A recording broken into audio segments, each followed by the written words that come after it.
Oui, avec les marabouts, c'était des discussions franches et Tu n'as jamais eu une crainte en allant les rencontrer, par exemple, de jamais, recevoir un sort? jamais. Tu parles d'expérience. Une fois, on était dans une maison.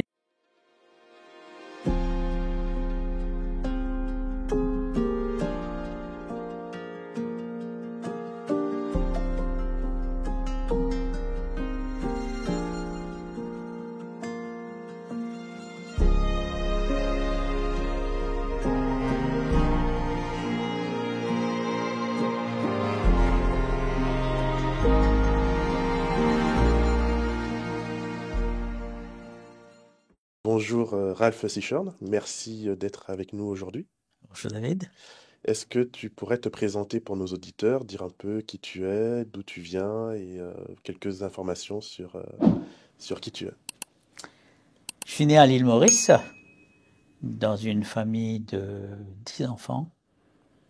Et mon papa était menuisier. Et nous étions au, au début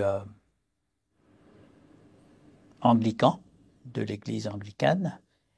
Et puis, mes parents ont connu l'adventisme. J'avais 10 ans. Et à l'âge de 12 ans, j'avais fait mon choix de devenir pasteur. À partir de la présence du papa de Carl Johnson, qui venait à la maison. Et puis, j'avais fait le choix. Et j'avais toujours prié pour que ça se réalise. Et après mes études scolaires, j'étais prêt à partir pour Madagascar. Tout était prêt, le visa et tout, pour aller à Soumanandran, qui est maintenant le, le séminaire à Zurcher. Donc, mais après, il y a eu un coup d'État. À partir de ce coup d'État, euh, le président malgache avait décidé de tout faire en malgache, les études, que ce soit scolaire ou universitaire. Donc, j'ai pas pu partir. Le visa était prêt, j'ai pas pu partir à Madagascar. Et j'ai écrit à Collonges, à Pasteur Georges Théveny, qui était en ce temps-là président, directeur de Collonges, et il m'avait dit de venir. J'avais dit, j'ai pas d'argent. Il m'a dit, vous venez, puis il y a du travail. Euh, et c'est ainsi que je me suis trouvé le 12 janvier à Collonges, 72.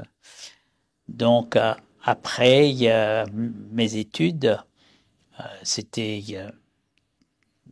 mes années les plus belles années de, de ma vie à Collonges. J'ai jamais regretté. Et puis, après mes études à Collonges, j'avais eu un appel pour faire mon stage à Rouen et Dieppe.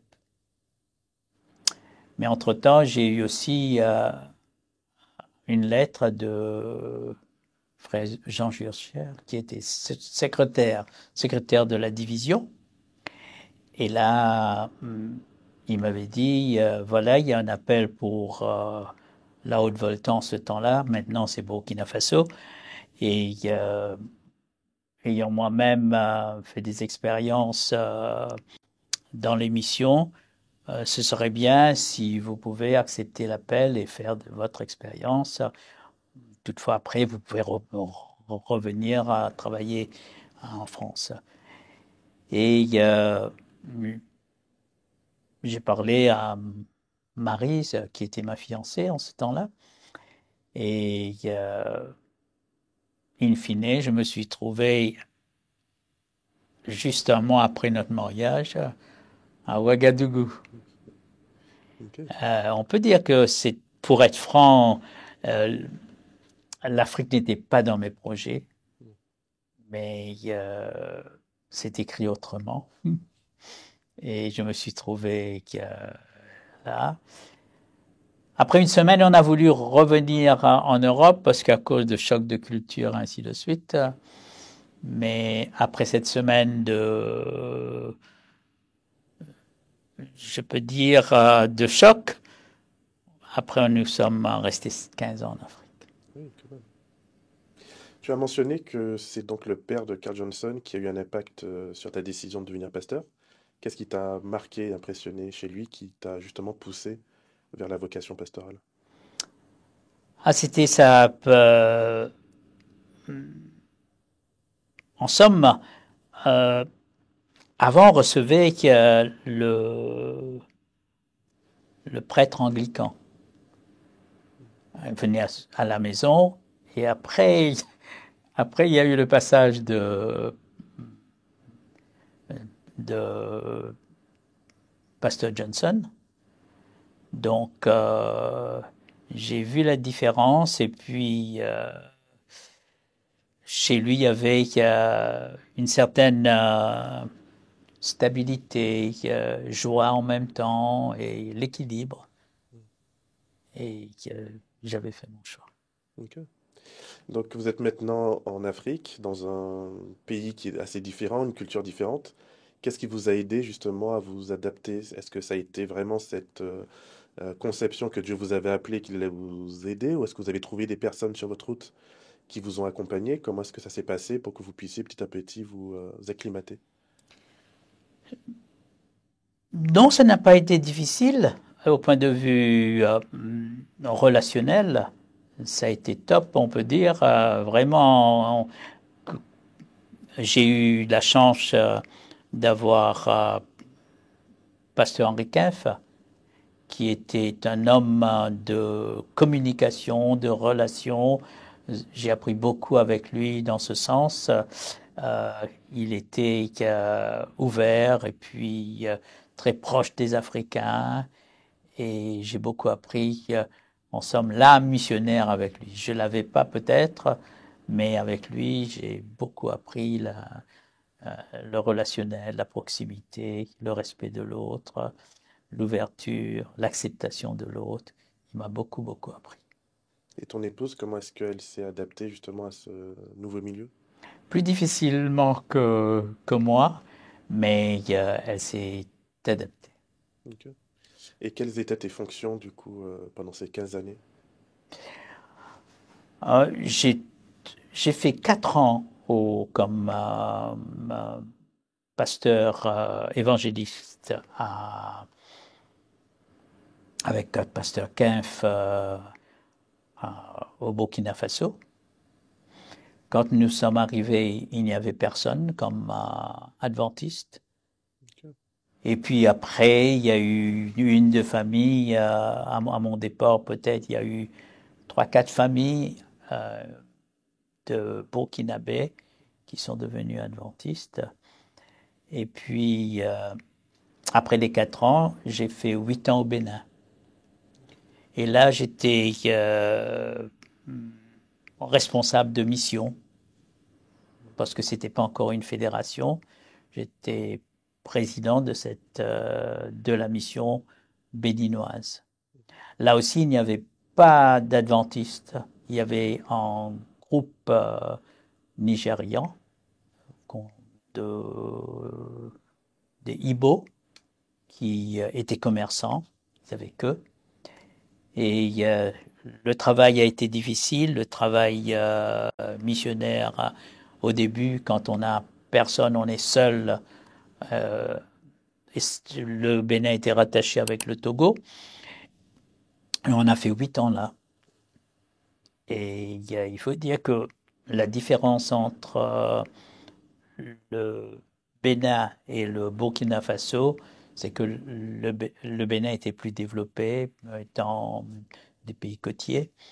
Et il y avait plus de chrétiens aussi, mais il y avait le vaudou, c'est le berceau du vaudou, beaucoup de sorcellerie.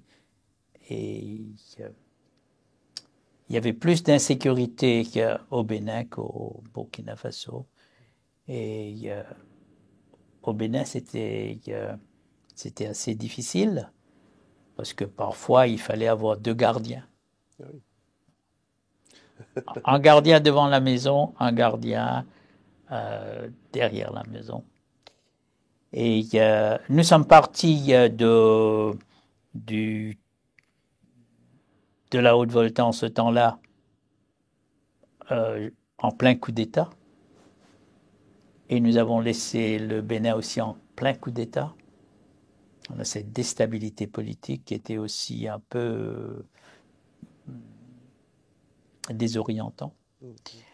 Et mais après, troisième coup, nous avons fait 3 ans au Togo et nous sommes partis aussi après un coup d'État. Ok. Quelle a été l'expérience la plus marquante que tu as vécue durant ces 15 ans de missionnariat? Il y a eu beaucoup. Il y a eu des grandes cérémonies de baptême, hein, quand on baptise à deux pasteurs dans le baptistère pendant 45 minutes. J'avais, à force de faire des baptêmes, de plonger, j'avais mal ici, après des campagnes d'évangélisation. Mais on a l'impression que l'Afrique, on baptise beaucoup et puis il y a beaucoup de départs. C'est pas tout à fait ça. Il y a vraiment, j'ai une grande admiration pour la profondeur, le sérieux de ceux qui ont accepté la foi adventiste. Leur dévouement, leur fidélité à l'Église et leur générosité, même avec peu. Et ça m'a beaucoup, beaucoup touché. Mais ce qui m'a vraiment, dans ma vie, c'est que au Bénin, à Bomé-Calavi, à côté du lac Gambier, ce qu'on appelle Venise de l'Afrique, mais ça n'a rien à faire avec Venise. C'était un des hauts lieux de la sorcellerie du vaudou. Et là, c'était au cœur même entre guillemets, du paganisme, de l'animisme. Et là, j'ai pu faire l'expérience de construire 2 églises. En même temps, le matin, on faisait les constructions et le soir, on faisait des campagnes d'évangélisation. Et là, il y a eu, à mon départ, déjà 2 groupes installés. Et j'ai pris conscience que pour un commencement euh, de l'œuvre, c'était nécessaire d'être là. Ok. Et j'ai rencontré pas mal de sorciers, des grands sorciers. J'ai discuté avec eux. Certains m'ont dit, nous ne croyons pas, mais nous faisons ça pour manger. Tu as parlé de l'instabilité politique, de la sorcellerie. Quels sont justement les grands défis que tu as pu rencontrer durant tes années missionnaires? Est-ce que ça en fait, alors, bien sûr, ça en fait partie, mais est-ce que ça a été principalement cela ou est-ce qu'il y a eu d'autres choses qui ont été des défis et que tu as dû surmonter pour pouvoir mener à bien ta mission? Défi de langue, c'était difficile. Il y a eu le français, mais c'est mieux quand on arrive à parler. Et nous avons notre système de fonctionnement en tant qu'Église adventiste. Pour les baptistes et les évangéliques, ils ont un autre système de fonctionnement. Le missionnaire reste là 10, 15, 20 ans. Donc, ils ont le temps d'apprendre et puis d'investir dans l'acquisition de la langue autochtone. Mais dans ce sens, pour nous, 4 ans, 2 ans, 3 ans, il y a des mutations et c'était pas possible. Là, il y a eu ça. Défi politique aussi. Et puis après, il y a socioculturel aussi, dans le sens que bien souvent, on considère les missionnaires comme venant de l'Europe, paternalistes, un peu comme supérieurs, ainsi de suite. Mais ça a posé problème, mais avec le relationnel, on avait, en somme, pu renverser ces barrières. Les nouveaux convertis, lorsqu'ils arrivent à l'église avec un arrière-plan lié à la sorcellerie, est-ce que c'est facile de les intégrer? Est-ce que c'est facile de lutter contre peut-être des choses qui restent? Il y a une différence entre l'Église adventiste et puis les autres dénominations pour ne pas les nommer. Donc, lorsqu'on est, il y a beaucoup de syncrétisme, beaucoup de syncrétisme, mélange de la religion et l'authenticité africaine, ainsi de suite. Mais je n'ai pas remarqué cela dans l'Église adventiste. Quand on est pour ceux qui ont fait, en somme, le choix de devenir adventiste, et je n'ai jamais remarqué du syncrétisme dans leur pratique, dans leur mode de vie et aussi dans leur quotidien. Ok. Pas, Donc pas ils de, arrivent vraiment à faire une transition. pas de traces de Ok. syncrétisme. Que tu penses que c'est dû à la force des doctrines adventistes ou... Je crois que euh, les convertis ne viennent pas obligatoirement de l'animisme. Il y a eu des protestants, des catholiques, des animistes. Donc, c'est assez, c'est assez clivant entre l'adventisme et les autres dénominations dans ce Ok. sens. En termes d'impact personnel sur ta foi, sur ton développement personnel, euh, qu'est-ce que tu peux dire que cette expérience missionnaire t'a apporté? Quand on est en somme seul, et parfois vraiment seul, euh, et puis autour de soi, il faut dire aussi de l'insécurité, et il y a parfois de l'animosité, mais il y a dans les villages, ainsi de suite. Euh, mais quand c'est géré avec le chef du village et les adventistes déjà sur place, donc n'empêche que dans ce sentiment de vide, parfois, on a besoin de Dieu. Et après aussi, dans l'incertitude, à n'importe quel moment, il peut y avoir le rapatriement pour raison de santé et hygiène alimentaire, maladie, et ainsi de suite. Donc là, on dit Seigneur, protège.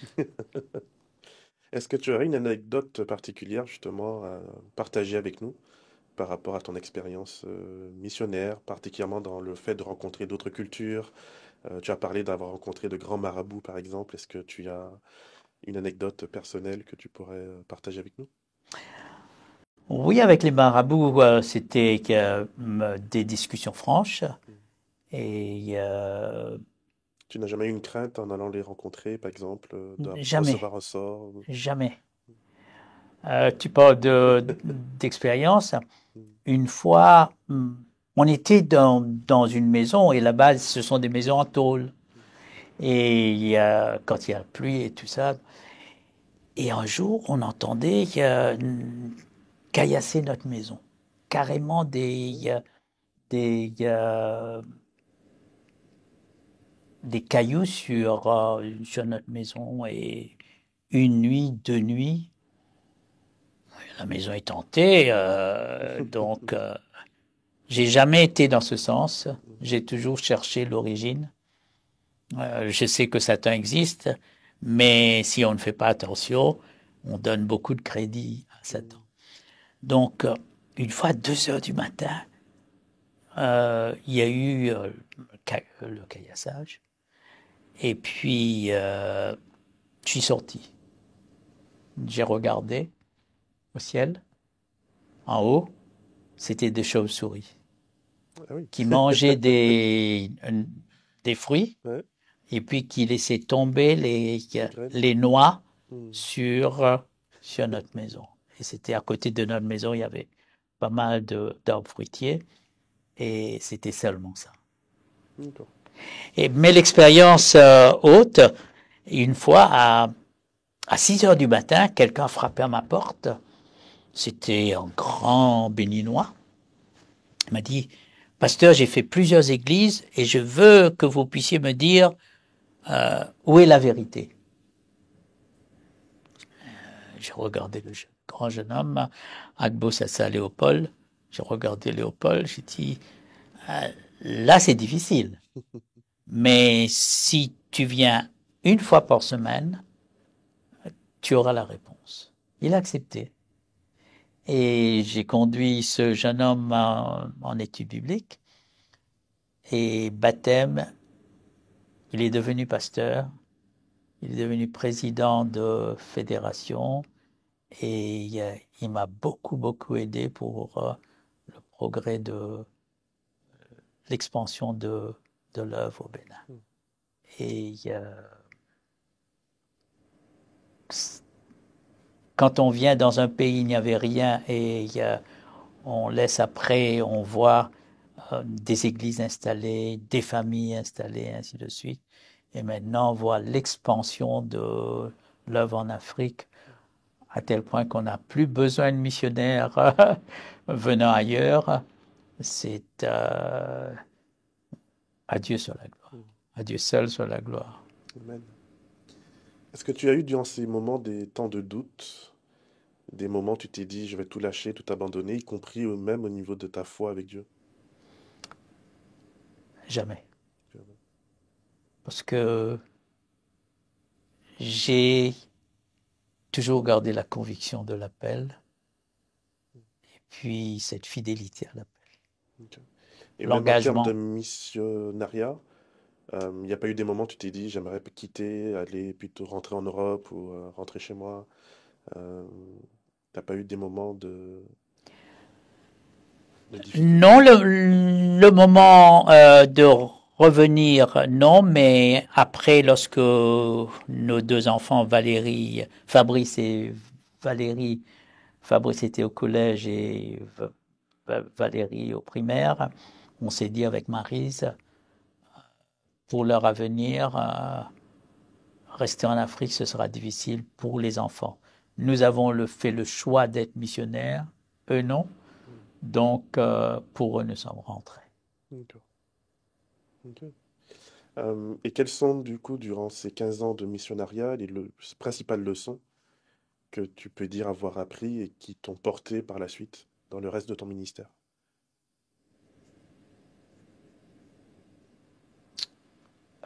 Le relationnel, la valeur de l'autre, le respect de l'autre, et puis on apprend toujours des autres et on a besoin de l'autre.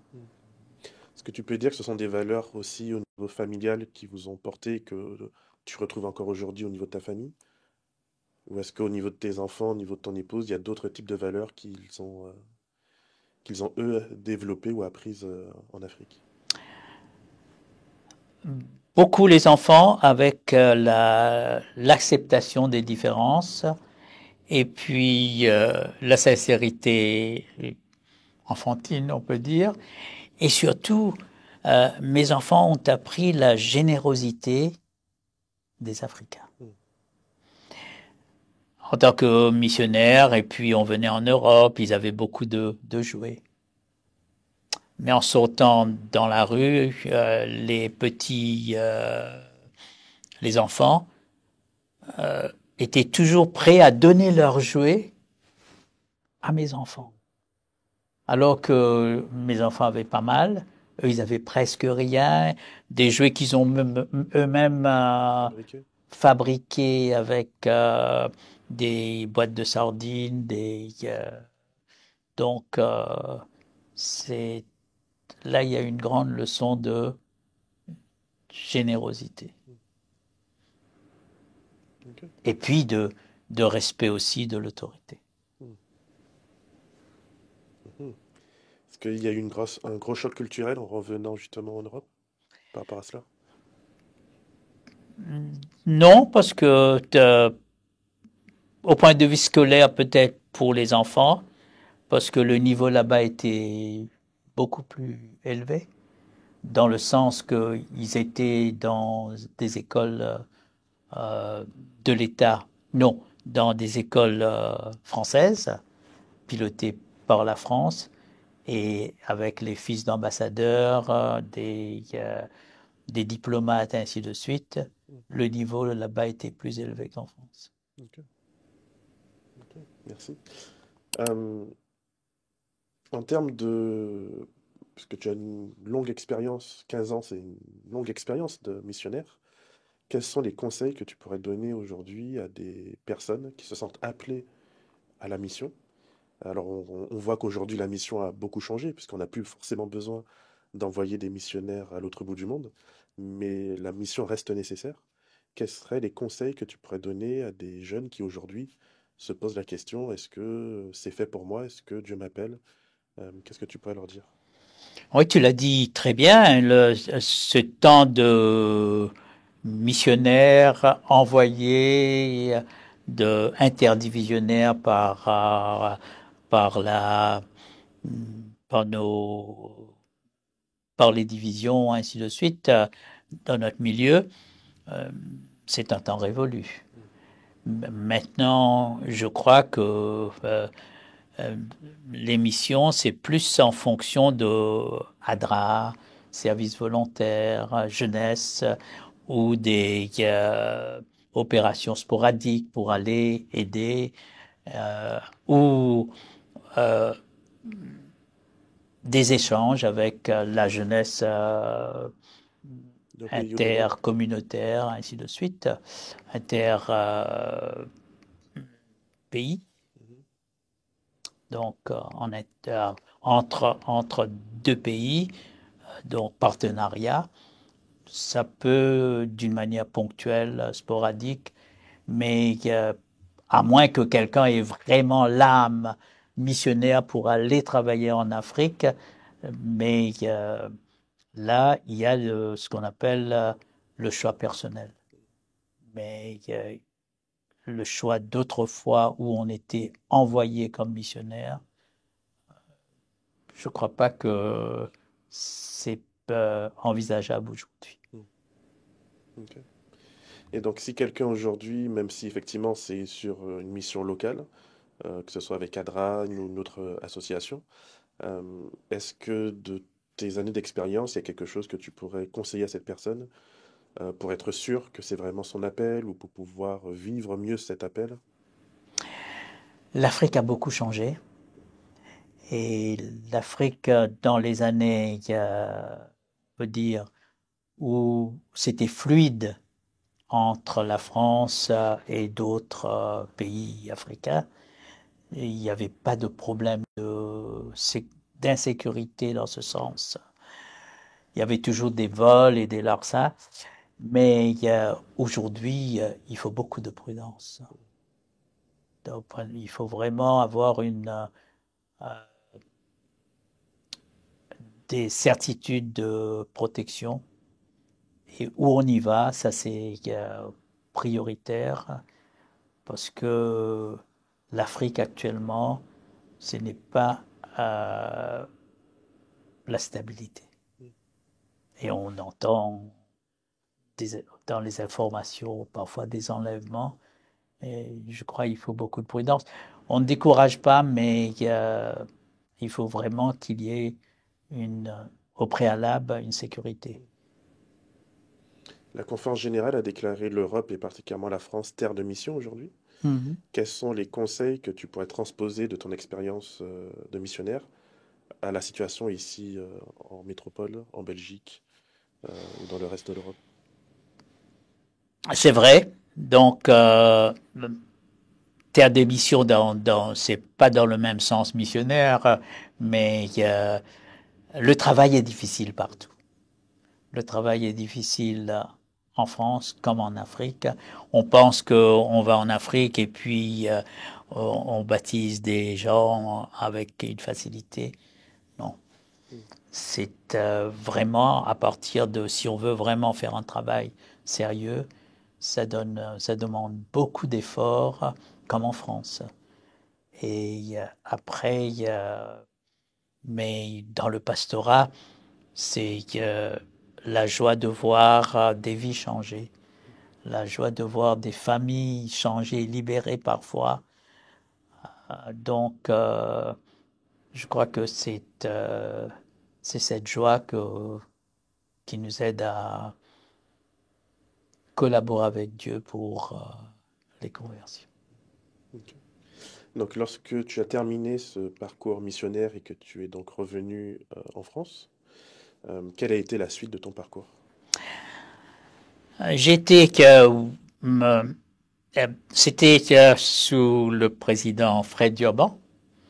J'avais fait j'avais préparé une campagne d'évangélisation pour lui en tant que missionnaire au Togo. J'ai tout préparé et puis il est venu au Togo pour une campagne d'évangélisation. Et après, quand le moment était venu pour nous, j'étais déjà à la, à, en Afrique responsable à l'Union de ce qu'on appelle en ce temps-là euh, un département où on mettait ministère de l'Église, on mettait l'école du sabbat, la jeunesse, euh, travail missionnaire. Après, ils ont fait pour 5 ans, seulement une période de 5 ans, et ça a été abandonné. Mais notre décision de rentrer, j'avais écrit une lettre à Fred Durban, et ça a été accepté, voté par le comité de Fédé, et je me suis trouvé à Dunkerque, laissant le Togo avec une mission avec 8 pasteurs, 30 responsables de ce qu'ils appellent pour les ventes de publications. Donc, après, je me suis trouvé là et pendant 8 ans, nous sommes restés à Dunkerque. Et après, je suis venu à Paris.